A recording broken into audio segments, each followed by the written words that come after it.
Is there any lingering stuff from the last Red Bulls match? Whether it was the way the intent they came here to play with, the Aaron Long thing. No, nothing lingering. It's a new challenge as far as this game and where they're at. Certainly, they're coming off of a strong performance in Atlanta and a good win. So, and we're at their place. So we have to understand, what the game could look like and how we can go about some of the things that we did well in the first matchup and some of the things that we didn't do well to be better prepared and get a better result. What did you learn about playing against the style that they showed you that night? Well, that you need to be prepared for, one, the pressure to come. You don't have a lot of time and space in any moment. So if you have good first touch, if you have clear ideas as you're receiving the ball as to where the next play needs to go or where the next pass needs to go, then you can find some success in breaking pressure. But it's not just the initial pressure. The pressures you're going to come from the next wave and the next wave. So you need to be very efficient with how you move the ball and how you find space to break pressure to be able to play forward. So certainly we saw that, I think, on the defensive side of the ball, understanding the threats and them playing forward, both in run of play and in transition, and how we deal with transition moments to make sure that we do a better job of staying connected, which, in the Philly game was good, and then, the Miami and then the Atlanta games wasn't as good as we needed to be. So that's certainly, a talking point this week. You guys do have four guys on yellow card watch. Right. That's not uncommon at this point in the season, but going up against a team like Red Bulls, where I don't know, is there any message to the guys as far as just, do they have to handle themselves a little, especially with the crew coming up next? I know you don't look ahead, but we address guys that are on cautions and how we can go about being smart, playing with four cards. Certainly, depending on how the game's playing out, there might be a moment where a tactical foul is the right choice. But how do we prevent ourselves from being in those moments? How do we prevent ourselves from delaying the game in silly ways that you pick up silly yellow cards? It's all about just game management and making sure that you play smart when you're playing on four cards. So that's been the message to our guys. But you still want them to go about playing the game with intensity and understanding that this game will require intensity, focus, being prepared for duels, and being prepared for transition moments. And so you can't get caught out of position. If you are, that's when you take the yellow cards. So hopefully we do a good job of reading plays early and being in good positions early, so we don't need to take silly cards.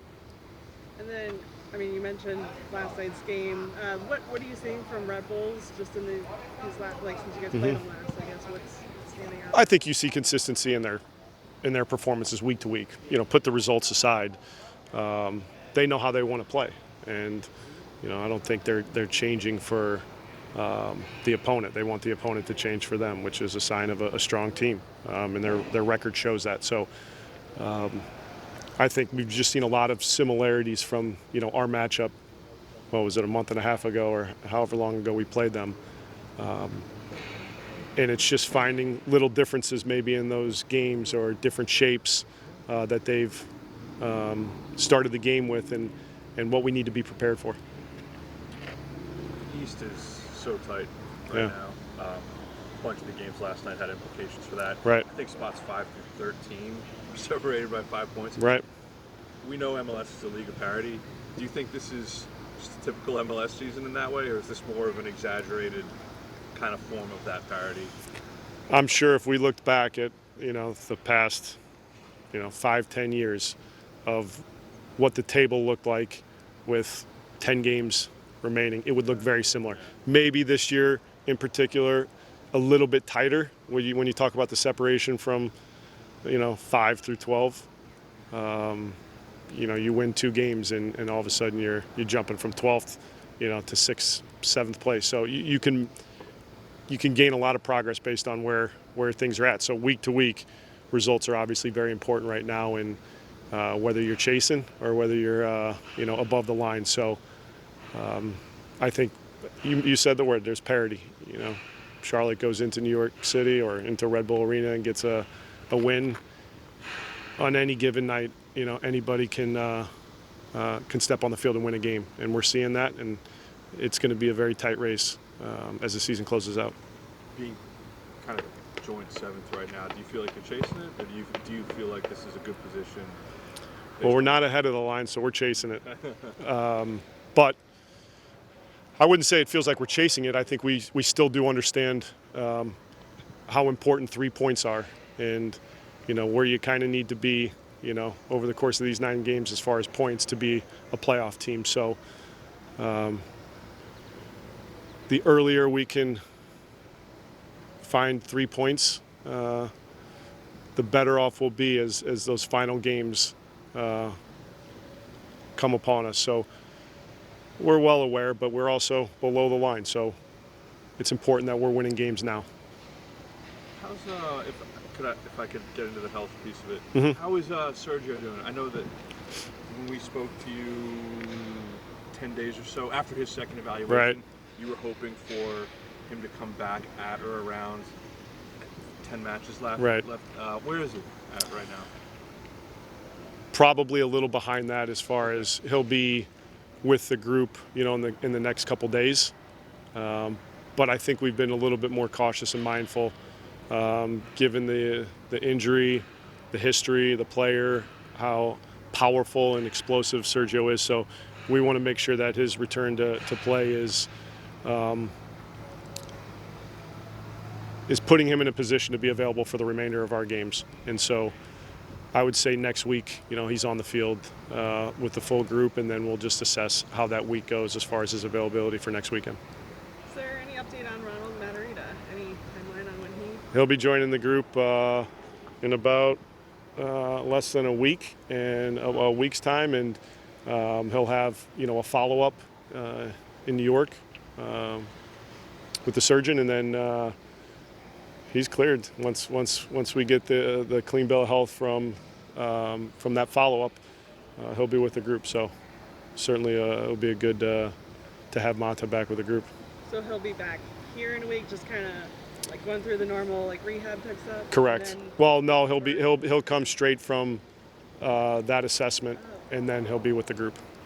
Well, that's encouraging, I guess. Yes. Is that have you had much communication with him during the Just texts, WhatsApp to see, how's the progress. Early on was flying, and then there was just, a brief, I wouldn't call it setback, but, pain that he was experiencing. And I think, that was normal based on the injury and where the pain was. But the last couple weeks, in the videos and where he's at have been very promising. So all the communication that we've had with Mata, with the trainers, who he's working with, is he's going to be good to go.